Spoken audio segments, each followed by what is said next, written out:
Okay, cool. Our new VP of Sales, Donnie, did his job yesterday. He came in, he analyzed the situation, and he said it doesn't really make sense while we're requiring everybody to do 75 calls and 3 hours of talk time if the end result is to get credit applications, right? Sort of our attention is on the wrong finish line. The finish line is credit applications. So Donnie made the decision to go ahead and add that as a criteria of work effort. So the work effort is calls, talk time, and or apps.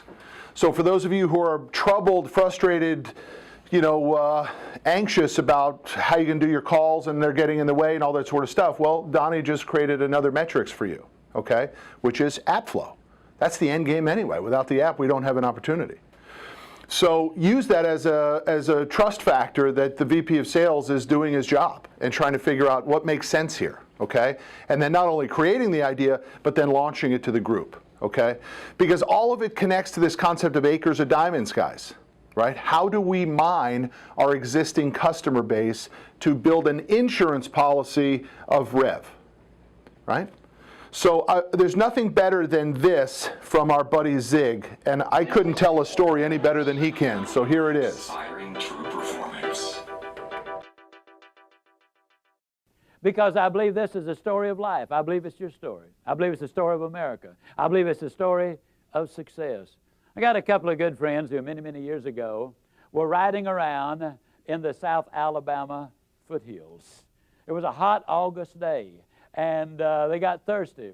Bernard Haygood was driving, Jimmy Glenn was the passenger. They pulled behind this old abandoned farmhouse, and Bernard hopped out. He ran over, and there was an old pump on the well, and he grabbed the handle, and he started the pump. How many of you have ever used one of these old-fashioned water pumps? Can I see your hand, please? Okay, well, he had just a pumping away, you know it. After about 3 or 4 minutes, he said, Jimmy, better get that old bucket over there and dip some water out of the creek. We're going to have to prime the pump. How many of you know what I'm talking about when I say you got to prime the pump? Well, for you underprivileged non-pumpers, that just means you got to put something in here before you get something out there.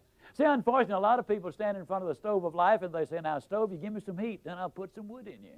That ain't the way it works. You got to put something in before you can get anything out. So many times, you know, the employee goes to the employer and says, give me a raise, then I'll start coming to work on time. Or so many times they will come to him and say, make me the boss. Now, I know I haven't been here very long, don't really deserve to be the boss, but I just function better when I am in charge of things. You reward me now, and then I promise you I'll learn what this business is all about later on. Reward me now, and I'll produce later. It doesn't work that way. Can't you just see a youngster in school saying, teacher, if I take a failing grade home, my parents are going to skin me alive. Pass me on this quarter, and next time I'll study more than anybody else. Reward me now, I'll produce later. It doesn't work that way. Can't you just see an old farmer standing out in the fields in October and saying, Lord, I know I didn't plant a thing this year, but if you give me a big crop this year, I'll plant more than anybody next year. It ain't that way, folks. You got to put something in before you can expect to get anything out. Well, he's just a pumping away. You know, that's hot. It's August. I mean, the question is just how much pumping are you going to do for a drink of water? And finally, old Bernard said, you know, Jimmy, I don't believe it's any water down there. Jimmy said, yeah, it is, Bernard. You know, in South Alabama, the wells are deep. And, oh, we're glad they're deep because the deeper the well, the cooler, the cleaner, the sweeter, the purer, the better tasting the water. And isn't that true of life? Isn't it true that if you could become an MD by 6 weeks of summer school, that the rewards would be almost minimal or nothing? And how many patients would you have? Isn't it true that if you become a sales expert in 3 days of a training school, that the rate of pay would go down rather radically? Isn't it true that anything worth doing is worth doing poorly? Until you can learn to do it well. We'll never know how many kids have missed a college scholarship because they didn't study an average of 10 more minutes a day. We will never know how we come so close to promotion, but we grew discouraged and quit too soon. We'll never know how much more success we would have had we just had a little more pumping in there, and pump and pump and pump and pump. Well, finally, old Bernard just got disgusted. He threw up his hand. He said, Jimmy, there's just no water down there. Jimmy said, don't stop, Bernard. Don't stop. If you stop, the water's going to go all the way back down, and then you're going to have to start all over. The reality is, folks, and I'm totally convinced of this, this is the story of America. This is your story. This is the story of success. This is the story of life. I believe with all of my heart that if you will pump long enough and hard enough and enthusiastically enough, that eventually the reward is going to follow the effort. And then once that water starts to flow, all you got to do is just keep a little easy, steady pressure on it, and you're going to get more water than you can possibly use. The basic problem is this. So many times people get involved in something and they'll say, well, I'll give it a try, and if it works out, that'll be good, and if it doesn't work out, I mean, hey, I ain't going to kill myself. You know what I mean, fella?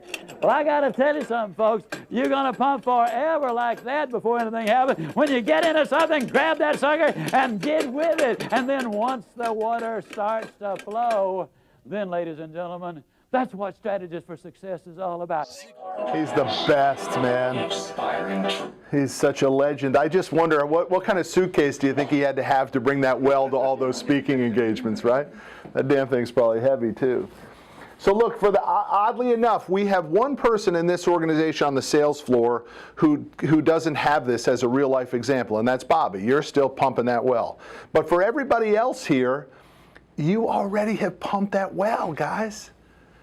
You already have cranked that well. You have deals flowing out the front of that well. They're called existing customers and existing dealers.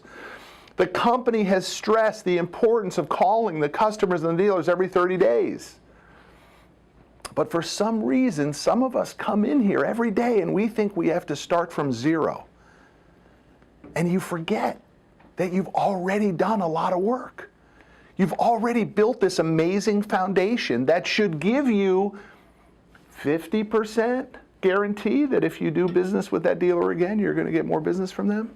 If the average customer in the transportation space replaces 25% of their fleet every year, 25% of your customer base should easily come back to you. Well, if you did $10 million, at a bare minimum, it's worth 2.5 a year. If you put some dealer relationships on top of that, it's probably worth $6 or $7 million a year, 50, 60, 70% repeat.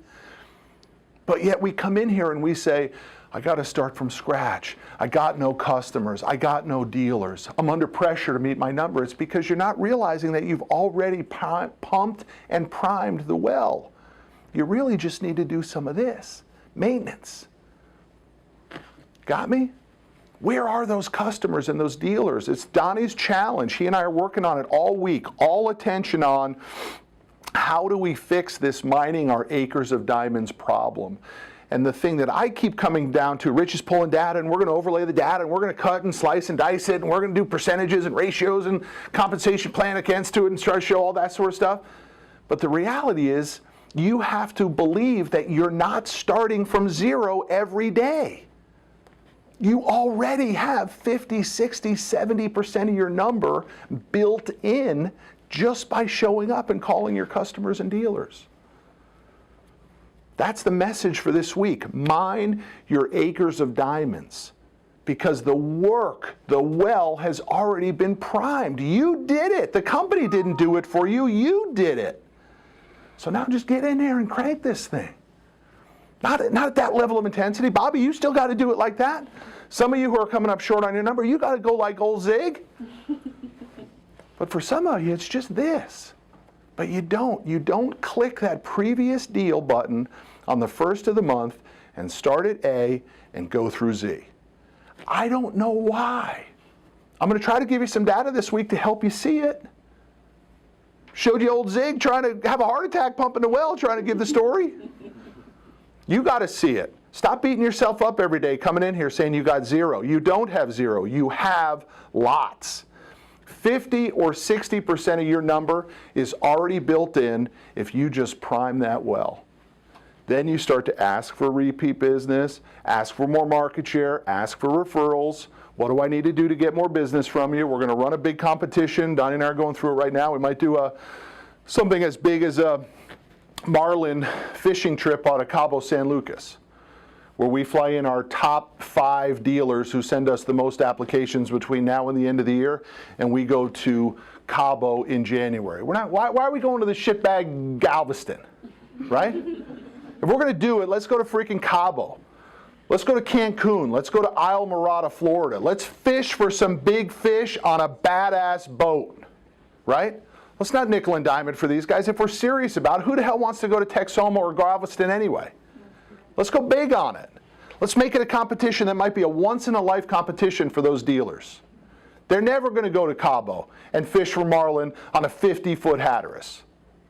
Let's give it to them so we can get behind it, so we can try to create some excitement in their lives to go ahead and send us more applications so we can do more business to pay for the damn trip to Cabo. Everybody got it? Come on, man. Ridiculously important message. Mine your acres of diamonds and control your mind to say that you are not broke when you show up every day and that you are not starting from zero, because you're not. For the first time in our history, we only have one guy on our sales floor who doesn't fit that mold. Everyone else has been here a pretty long time. You have years of hard work invested in your clients and your dealers. It's time to suck share out of that. Got me? Okay, let's rock and roll.